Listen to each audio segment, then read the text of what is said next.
Hello guys, నేను మీ siemens scene. మేము స్పెయిన్లో ఉన్న అల్జెసిరాస్ నుండి మొరాకోలో ఉన్న టాంజర్ అనే పోర్ట్కి అయితే వెళ్తున్నాము.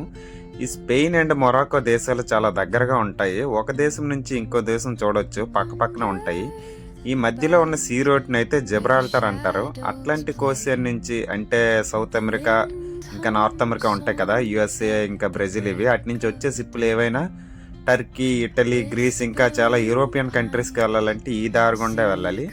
ఈ రెండు కంట్రీస్కి ఎప్పుడు ఫెర్రీ సర్వీస్ అయితే ఉంటుంది. ఇక్కడ బ్రిడ్జ్ కట్టాలని చాలా ఏళ్ళ క్రితం అయితే ప్లాన్ చేశారు, కానీ ఇక్కడ రెండు దేశాల మధ్య ఉన్న సముద్రము చాలా లోతుగా ఉండడం వల్ల మరియు ఇక్కడ ఎక్కువ భూకంపాలు వస్తుంటాయి అన్నమాట.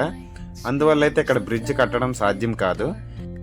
అందుకే ఇక్కడ ఫెర్రీ సర్వీసులు అనమాట వాడుతుంటారు. ఈ ఫెర్రీ అంటే ఇప్పుడు పాసింజర్ షిప్పులు, ఆ కంట్రీ నుంచి జనాల్ని ఈ కంట్రీకి పాసింజర్ షిప్పుల ద్వారా తీసుకెళ్తారనమాట. ఇగో ఇలాగ ఉంటాయి అనమాట ఈ ఫెర్రీ సర్వీసులు. ఇంకోటి ఏంటంటే ఫ్లైట్ ద్వారా కూడా వెళ్ళొచ్చు, కానీ ఎక్స్పెన్సివ్ కాబట్టి ఇలా ఫెర్రీల ద్వారా వెళ్తుంటారు. ఒక ఫెర్రీ ద్వారా అయితే గంట నుంచి అరగంట లోపల వెళ్ళిపోవచ్చు అనమాట. Thank you guys, please follow and subscribe.